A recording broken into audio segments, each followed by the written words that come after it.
even if you look at Kevin Samuels' situation, right? Mhm. All that is what would happen if a salon and barbershop came together and we started talking shit together. That's all that is that if we all, how many times y'all heard these type of arguments in a room and your grand, like you used to hear it through the wall, they up in there going at each other. Social media has become the default boogeyman to blame for failed relationships. What? Everybody wants to blame social media for the failure of their relationships. People have always looked to other people's relationships or their status as a way to grade their own relationship. People have always spoke about their business and things like that. It may not have happened. I think the only thing that social media has done is amplify who most people already were. They were already comparing themselves to others. They were already telling their business to everybody else. But we always want to blame the medium rather than the people who are doing it. Social media ain't the problem. The people are the problem. You wanting to share your business with everybody is the problem. You wanting to look at somebody else's life and compare yours and judge your life in comparison to theirs because they may have a little bit more than you, and then you look at your partner and say, "Oh, well, you ain't enough for me anymore." That's a person problem. That ain't social media. We've always had that problem. Instead of them doing it in social media, they used to just do it at the church. They used to do it at the local barbecues, the cookouts, and everything else. So that's all I really got to say about it. I think we should stop trying to blame, looking at social media as the reason to blame, and instead start looking at the people who are doing it. So do you not think, though, Sweeney, that amplifies, that social media amplifies the problem? Because I mean, before, okay, for example, I'm going to use somebody that we all know, Kevin Samuels, average at best, right? When he called it lady average at best, there are certain things that were not said. There are certain conversations that were not had. There are certain statements unmade in even if you prior look at, to, you know what I'm saying? even if you look at Kevin Samuels' situation, right? Mhm. All that is what would happen if a salon and barbershop came together and we started talking shit together. That's all that is that if we all, how many times y'all heard these type of arguments in a room and your grand, like you used to hear it through the wall, they up in there going at each other. Mhm. But here's the thing. Okay, you look at, let me explain to you how social media has destroyed not just romantic relationships. My twin sister actually said this in a podcast her and I did not too many days ago, where even when you look at sports, there was a point where if you were a child participating in sports activity, the only thing you had to compare yourself to was just the people around you. Now it's, this new generation of kids is looking at how social media ranks them in this area, and you, even with bullying and stuff like that, it doesn't just stop at the schoolhouse. Now you're getting bullied online and this, that, and the third. So social media has impacted not just us from a romantic standpoint, but the way that we look at and view relationships from in any scenario. It's vastly different. It's vastly different. It's amplified an already existing issue. I think you're right when you say that it's the people, yeah, but when people have a chance to talk about stuff on a never-ending scale, the internet never sleeps. It only amplifies an already existing problem. Well, I've already said that I think it amplifies it, but the problem isn't social media. The problem is the people that are using it. Like if you don't want to get bullied online, don't post nothing. That's a personal problem. You could get bullied in person without posting anything. You get bullied walking down the street. You can't control that, but you can control what you put on social media.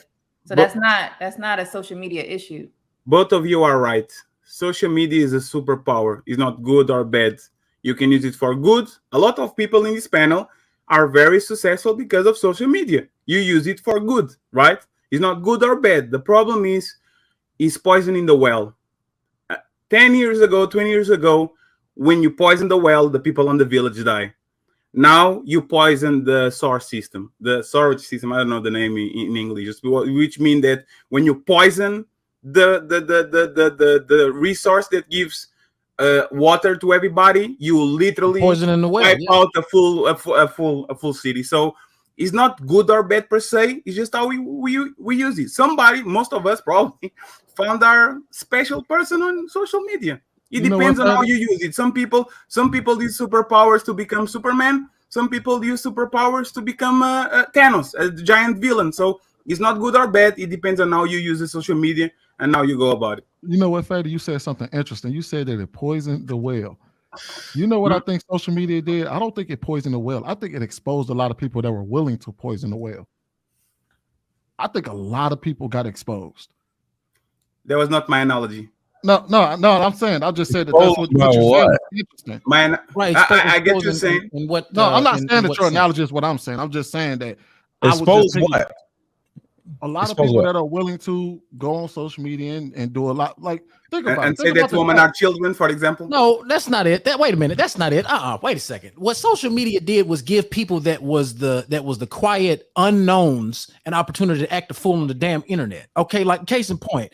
So it gave people a license to act a fool that would not do this under rational conditions. expose Case in people point. and poison the well. No, but it gave It's people not no. really poisoning the well, though. Altogether, social media has separated people more than it's brought people together. People think or have thought or did think that being able to have access to more people would be a good thing. Yeah. I think it's a bad thing. But I don't agree with you on much, but you're right there. the separation is the awkward people and the extroverts. The awkward people either hate social media or end up deleting themselves because of social media or hate their lives because of social media. And the extroverts are thriving off of social media. Mhm. So it separated the extroverts and the introverts. And it's not just the introverts, it's the awkward people. And it's made the awkward people more awkward. And it made the extroverts more extroverted, because with me, and I'm not just the normal everyday working guy, but I'm still outside. I'm still meeting people. I'm still meeting up with people. I'm still hanging out with people. I'm still going out to eat with people. Yeah. So I think the extroverts are utilizing social media along with their normal life of being an extrovert. And the introverts are just using social media in order to be able to see what's going on with everybody else, but it's making them more socially awkward because it gives them more of an excuse to stay in the house. Case in point, I mean, there's a guy that YouTube is just sit in the house making YouTube videos over and over and over and over and over and over and over again. And that might be okay, but it's making them worse. Even if they making money, it's still making them worse because they still stuck in the house. We're social beings. So social beings are supposed to be out here and be social. They're supposed to be the hell outside. This isn't social. It's human interactions that's social. So it may happen to people worse. It may happen to people better. All right, I want to get Bruce in here real quick. Go ahead, Bruce. What are your thoughts about it, sir?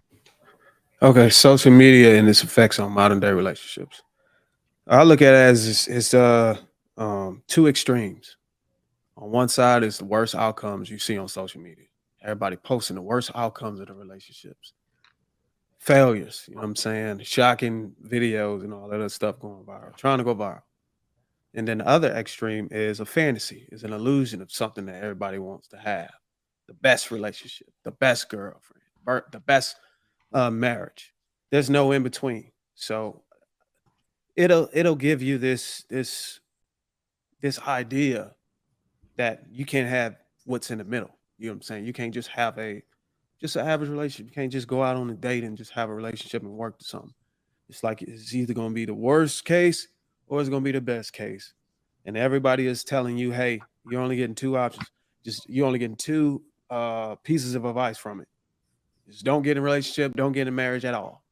And then you got the other extreme. Hey, you need to get married. You need to get in a relationship.